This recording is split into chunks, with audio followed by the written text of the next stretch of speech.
Messieurs les conseillers présidents, Monsieur le Premier ministre, Mesdames et Messieurs les membres du gouvernement, Madame et Messieurs les secrétaires généraux de la présidence, du Conseil des ministres et de la primature, Monsieur le commandant-chef des forces armées d'Haïti et les membres du haut état-major, Monsieur le directeur général de la police nationale d'Haïti et les membres du haut commandement, Mesdames et Messieurs les directeurs généraux de l'administration publique, Mesdames, Messieurs de la presse, peuple haïtien.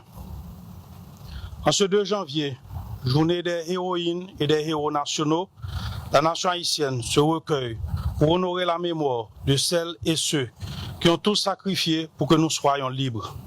Par leur solidarité, leur courage, leur vision, ils ont affirmé au monde que la liberté et la dignité humaine ne se négocient pas. Nos aïeux nous ont légué plus qu'un territoire, ils nous ont légué une patrie, un idéal et une responsabilité. Il suffit aujourd'hui de lever les yeux et de regarder les bustes de nos aïeux qui nous entourent dans cet espace, pour nous rappeler la responsabilité qui est la nôtre, celle d'être dignes de l'héritage qu'ils nous ont légué et à la hauteur du pays qu'ils ont rêvé. Un pays qui a produit tant de grands hommes et de grandes femmes ne peut pas rester prisonnier de la crise que nous traversons. Leur exemple nous oblige encore aujourd'hui à croire en la capacité de la nation à se relever et à refaire l'histoire. Mesdames, Messieurs, la célébration d'aujourd'hui revêt une portée toute particulière.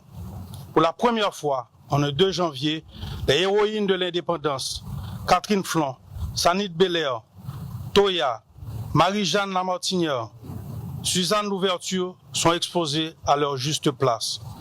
Ce geste symbolique nous invite à un regard lucide sur notre mémoire collective. Car la contribution essentielle des femmes à la construction de la nation, et en particulier à la guerre de l'indépendance, a été trop longtemps reléguée dans le silence et l'oubli. Pourtant, les femmes ont été des actrices de premier plan de la conquête de notre liberté. Nos héroïnes ont combattu, organisé, résisté, soigné. Elles ont porté au cœur même de l'épreuve la flamme de l'indépendance. Les reconnaître aujourd'hui est un acte de justice historique. Je salue et remercie la secrétaire générale de la présidence, Mme Régine Haddad, pour cette innovation mémorielle majeure qui fait écho à mon engagement personnel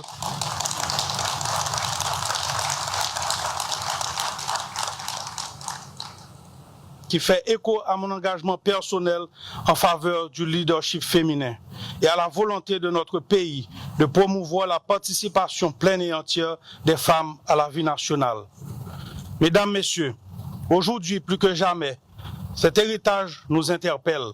Il nous rappelle que l'amour de la patrie ne se limite pas aux mots ni aux commémorations. C'est un engagement quotidien qui se traduit par des choix responsables, le respect des institutions, par le refus de la violence et la volonté constante de placer l'intérêt général au-dessus des divisions et des intérêts particuliers. Honorer la mémoire de nos aïeux aujourd'hui, ce n'est pas seulement se souvenir, c'est agir, c'est prendre la mesure de la crise que traverse notre pays et accepter ensemble d'y mettre fin. C'est refuser l'instabilité politique et choisir la voie de l'unité, de la paix, de la sagesse. C'est faire le choix du dépassement de soi, du dialogue, de la stabilité et de la continuité de l'État.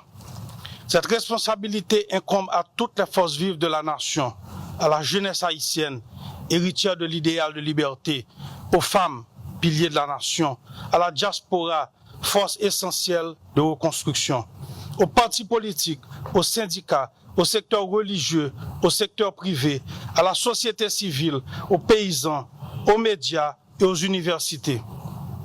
Et à chaque citoyenne et à chaque citoyen. L'année qui commence est une année décisive. Elle doit être une année d'engagement civique, de participation responsable et de renouveau démocratique.